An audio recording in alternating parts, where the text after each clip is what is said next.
Something that is really super important about everything that you create, everything you put out there, everything that you do is building things with consistency and with continuity. So today what I wanted to talk with you about is how to build some of these commonalities through everything that you do, using your brand, using different stories, and using different language. So let's get stuck into it so that you can make this upcoming year absolutely freaking rock.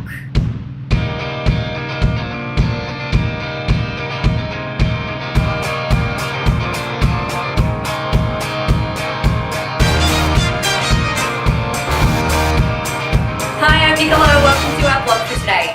One of the things that I've looked at when I am researching other companies, when I'm researching other businesses, is I look to see how they're creating consistency.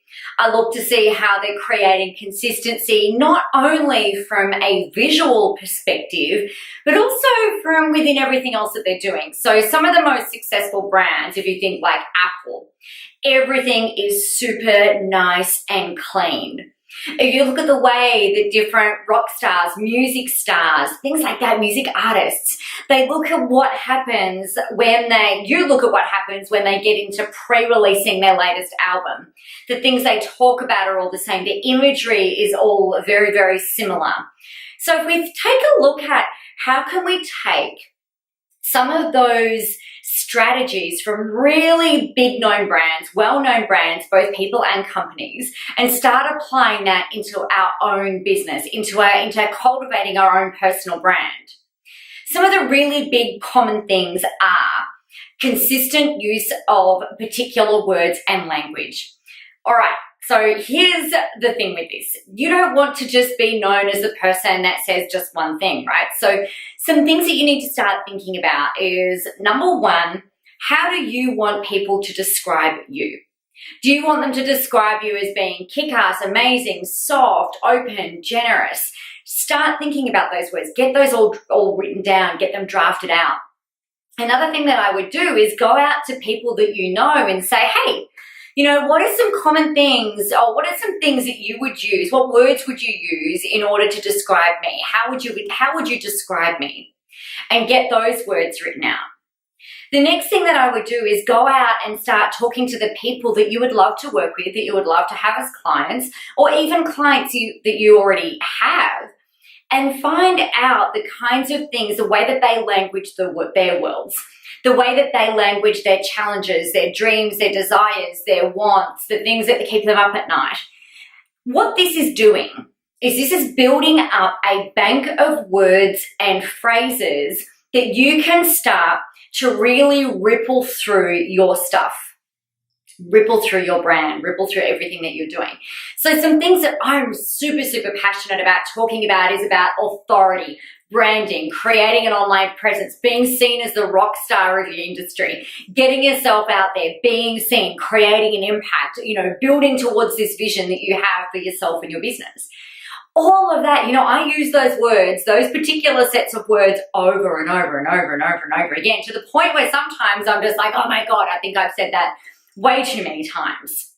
But the thing here is that there are different people that will hear different parts of what you say, and not everybody is going to sit there and trawl through every single one of your videos or read every single one of your posts or go and research every single article that you've ever written in your whole entire life. So what this does though is it helps to be able to create consistency of message, consistency of tone, and consistency of language. When people are deciding and when they're learning about you, and they're making those decisions whether you're someone who can be trusted, one of the big triggers that sets people off and has them not trusting you is inconsistency. And maybe you're sharing an opinion in one thing and you're talking about one thing, and then maybe you're contradicting yourself in the next thing. That creates what's called a mismatch. And that is where, sometimes that can be a big enough wedge driven into like the trust building process that occurs, particularly online. And that can mean that sometimes people are like who you may have been able to help are kind of like gone. So we really unconsciously as humans, we look for consistency. We look for people being the same, showing up in the same way, whether it's in their blogs, whether it's in their writing, whether it's on their Facebook page, whether it's through the imagery that they use. So consistency is super, super important.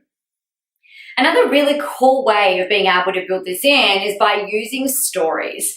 So when you think about the stories that you tell, and you think about the people who are needing to help, get help from you, and you think about their problems, their trials, their tribulations, the problems that they really need solved, what stories can you tell to help your people to be able to identify with you?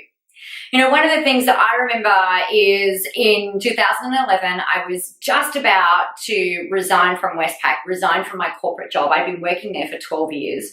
Rewind a month earlier. So we're in January 2011. And I was still working in my business. I was working in corporate. I was also still running another business at the time, whilst running my 3 kids around the place and everything else. Yes, life was really super busy. I remember dropping my kids off at school one day and daycare, actually just daycare. And I was like in the car and I'm like, oh my God, this is ridiculous. I can't keep doing this. This is unsustainable. Universe, I need a sign. Give me a fucking sign because I can't keep doing this. Please, just give me a sign. And I pulled into work and I've gone out. I got into my office at work and my manager knocked on the door and he said, Nicola, can I have a word with you? I'm like, yes, sure. He sat down and I'd applied for a career break the month before. And he said, look, Nicola, unfortunately, your career break has been declined. If it were up to me, I would have said yes. But unfortunately, no, it's a no-go. And I was like, oh, that's really kind of unfortunate. So at that point, I had some decisions to make. I was like, right, well, I put in my resignation that next morning, and a month later, February 2011, I'm fully fledged in my business full time without a safety net. So for me, the fear of leaping was really massive. I was super scared. I knew that I was going to have to put myself out there more. We didn't have the luxury of me not needing to make money. I had to make money doing this stuff. So a lot of the language that I started to use in those early days was to help people who are maybe not quite, leaping yet. I would tell stories about that. I would tell that particular story. When I was styling and doing personal branding, like physical personal branding with people, the kinds of stories that I would tell would be around, playing dress-ups as a kid. It would be around being, feeling very masculine when I was working for the bank, and how I really had to learn how to embrace what I believed to be a strong feminine kind of style that still had me feeling really good.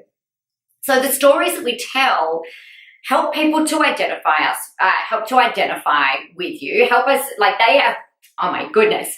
The stories that we tell help people to identify with us. They help us to see that we're human, a bit like me not editing out that screw up in here, right? People want to see you as being reachable, as being real, as still knowing their stuff. You've still got to be able to demonstrate that you know your stuff with certainty and from a real kind of power stance. But really, a lot of this stuff happens on an unconscious level, and that can be really highlighted with the language that you use. So think about that. Think about the bank of words that you're going to use on a regular basis whilst you grow your personal brand, whilst you build that, because it's not just all about the visual imagery and the pretty photos and the pretty fonts. It's also about the actual language that you use. If you've got questions about this, or if you would like to learn how to make this stuff happen, please reach out. Love to chat with you about how you can become a client of mine. Otherwise, go smash this out, and I will see you and speak to you super, super soon.